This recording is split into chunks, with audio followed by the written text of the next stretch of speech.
What's up guys, and welcome back to the Gold Guy YouTube channel.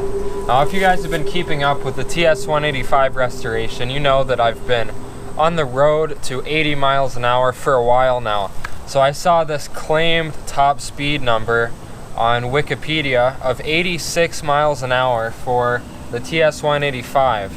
So originally I saw this Wikipedia article which stated that the top speed of the TS185 was 86 miles an hour. I should have read a little bit more carefully because now I see that that is the spec from 2015.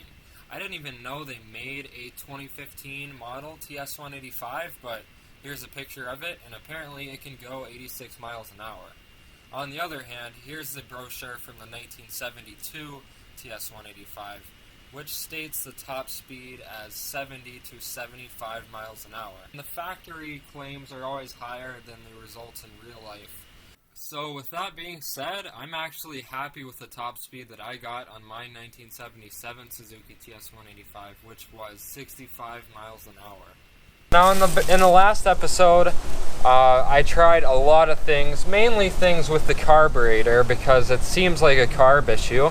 But thank you guys so much for giving me a lot of good suggestions. I've had some people tell me to check the timing, and at first the timing was set all the way to the clockwise direction as far as it can go. I don't know why, but that's how it was set before I rebuilt the engine. So I just figured I would try it like that first. And then I moved it right into the middle where it's supposed to be according to the manual, and that's how it comes from the factory. And the top speed was no different, no change at all. Now the other suggestion I've had, which is quite interesting, a lot of people have told me to de-coke the exhaust. And at first I was like, you know, coke?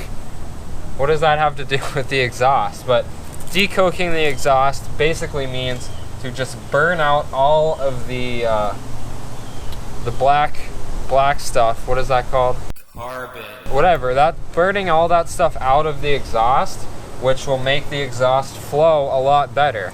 So that's the first thing I'm going to start out with. I'm going to see if there's any validity to this idea, and I'm going to do that by pulling the muffler off for this next top speed run. Because if it goes any faster with no muffler, then I know that it might actually be exhaust pipe related. This muffler is homemade. I made this. And it's definitely restricting the exhaust a little bit. I don't think it'll restrict it too much, but hey, there's only one way to find out. So let's get this bike on the road. Enough talking.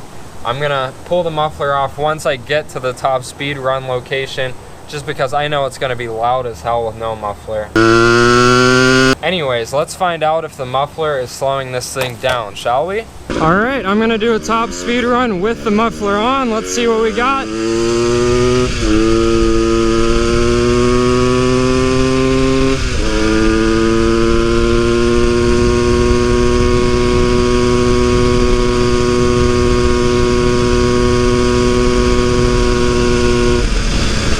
Alright, we got 63 miles an hour.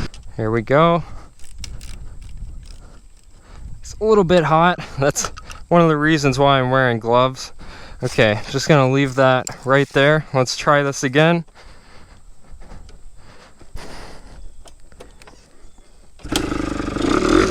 Definitely louder, but it's gonna get a whole lot louder. All right.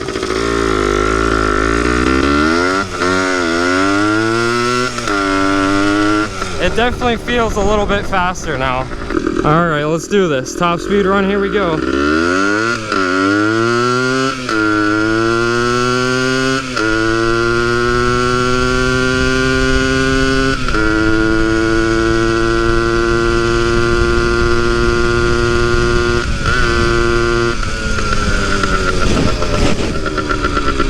Damn, that's loud.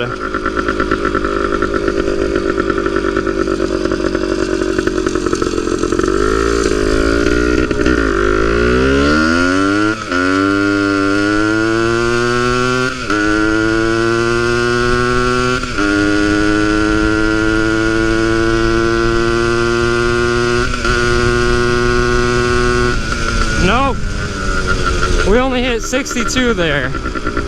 So that made no change. Alright, now this is definitely not the kind of video that I want to make. As a content creator, I only want to show you guys the good parts, but in reality that's not how it is at all. A lot of bad stuff can happen in the world of restorations and motorcycles. Some of you guys might hate me for this, but I haven't showed you guys a couple of problems that have popped up with the TS185. I haven't been completely honest, and I feel bad about that, and that's why I'm coming out clean to you guys. So I want to show you guys what's going on. I'm not perfect by any means, and along the way, a lot of people in the comments in the restoration videos of this bike have said some things that turned out to be pretty damn true. The two things that I messed up with the most, and a lot of people are going to be really happy to hear this, because yeah, you were right all along. I'm not perfect. I learn a lot of the times by mistakes. That's just how it is. I make a lot of mistakes, it turns out to be. So the two worst things that I did are with the gas tank, unfortunately, and the front forks. I'm sure a lot of people are saying behind the screen right now, I told you so, or something along those lines. Whatever it is, probably a lot worse than I told you so. We got a leak, and I fixed this a while ago. Now, when I first filled up the tank for the first time, I had a pretty big leak. There was a hole right around here, so I soldered it up, and then I coated the inside of the tank again, and there's no real leak anymore. It's more just gas is seeping out, and it's a very slow process, but again, I don't even have the tank filled up all the way. That's why in the past 2 videos with this thing, I ran out of gas. What's going on? I gotta be running out of gas. That's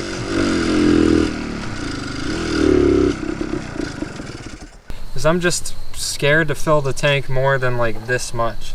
And there is gas sitting in there right now. It's not a terrible leak. The original plan was just to repaint this section and just not ever look at it again, but I think that's out of the question because there's still gas seeping out, and if I paint this, it's just going to eat that paint away. Now, I probably could just put a couple more coats of gas tank sealer in here, but all over the tank I'm getting these bubbles, and I think those are little holes, and the gas fumes are coming out of those and bubbling up inside the paint. I did put like 2 whole cans of gas tank sealer in the whole tank everywhere, so I don't even know how these bubbles are happening, but they are. It's just the reality of the situation. Yeah, it sucks. So yeah, that really sucks. I learned from my mistakes. I never should have put that much time into this damn gas tank. I just feel so dumb about it right now because after all that work, it's still not even sealing up. This thing was not worth saving. I was trying to do something different. I was trying to use as many parts from this destroyed motorcycle as I could. It was a wreck. This gas tank, terrible. I should have just bought a new one from the start, because now what I'm left with is a crappy gas tank, which looks pretty good. And Chris, if you're watching this, I'm sorry, man, but I'm probably gonna need a new set of decals unless I can get lucky and peel these ones off and reuse them. I haven't gotten that far yet, but I think my next step is honestly just to buy a whole new gas tank. And it sucks, but that's the way she goes. That's one of the reasons I make these videos, so I can document my mistakes and hopefully you guys can learn from them. Now, I do learn from my mistakes. And I'm kind of rambling right now, so let's get on to the next big problem that I feel stupid about.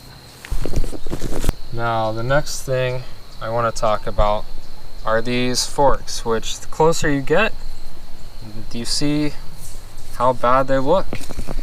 But not just that.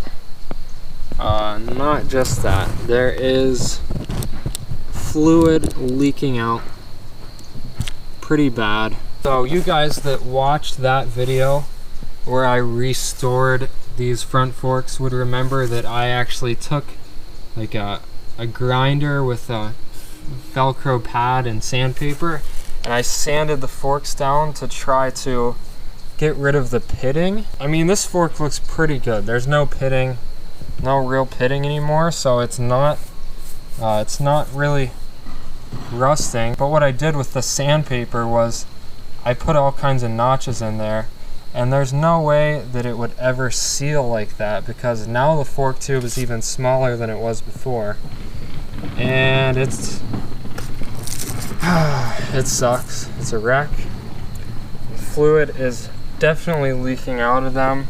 It's not a fast leak by any means, but it's definitely getting out. So with this issue, I don't know if it would be better to just get rid of these forks completely and buy new ones online, or maybe I can fix these somehow. This was my first major motorcycle rebuild. I've never done one like this. This one was completely different than my other two, and it really taught me, guys, that you should buy the right bike. I mean, just think about it this way. If you buy a bike that every single thing is going to need restored, like this one, you're gonna be paying the same amount as if you would just buy a ready-to-ride running bike that you can just fix up here and there, paint it how you like. You'll have so much more fun that way, guys. Please trust me on that one. Really, the reason I bought this bike was for the YouTube videos, the shock value, and it did kind of work for that. I got a good bit of following on the TS185 restoration, so thank you guys for that. I made a good series of YouTube videos, but right now, not a great bike. I will try to share some useful information with you guys though. For pitted forks, the best, easiest solution, the one that I should have done, is actually to fill them with some type of adhesive. There are a few options out there, putties, adhesives. I think JB Weld has worked for some people. And then you sand the forks down lightly, very lightly, with sandpaper by hand, and then you just see that the pitting is filled, but the actual fork tubes have not changed. That's the important part. I ruined these tubes. They'll never seal completely now because of me. I feel dumb about it, but that's just how it is. I want to be honest with you guys because this is life. People make mistakes. I am definitely one of those people. Also, the front fender kind of sucks. I kind of messed up with the wrap. It's not that bad. The wrap's good, but underneath the wrap, the fender was scratched up because I was using a razor blade to remove the old paint and whatever oxidation stuff was on there. So I'm probably going to end up taking this wrap off, hitting the fender with the heat gun to re-glaze the surface, and then re-wrapping it. So that's an easy problem to fix. And the high heat paint on the exhaust is really bubbling up pretty bad on the header. The paint's coming off right there, rusting right here. I don't know, maybe it gets too hot for that paint that I was using, but it was supposed to be a high heat paint, and everywhere else the paint is totally fine on that. So whatever you guys think I should do with the front forks, let me know in the comments below. And same for the gas tank. I'm kind of thinking I'm gonna have to get a whole new gas tank. So give me your input on that. In the next video, I'm gonna be just doing some finishing touches, like painting the Kickstarter finally, painting whatever else needs painted. And I've got to paint this cover black and get it back on the bike finally as well. Just been sitting around in the shop. That'll at least be an easy thing to do. Cover up that oil tank. And I'm even gonna put a headlight on this thing and some turn signals. And yeah, so that stuff's coming out. It's exciting. Hopefully you guys enjoyed this video. If you did, hit the like button. I'm sorry that I didn't really get anything done, but I just wanted to come out and tell you guys where I'm at with this project. I've been taking a little bit of break with it to work on the YZ450. If you want to see me fix these problems with this bike, please hit that subscribe button to show your support. Maybe even the notification bell if you want to stay in the loop and get updated when I make new videos. And please comment down below what you guys think about what I should do with these problems. And I'll see you guys next time. Peace out.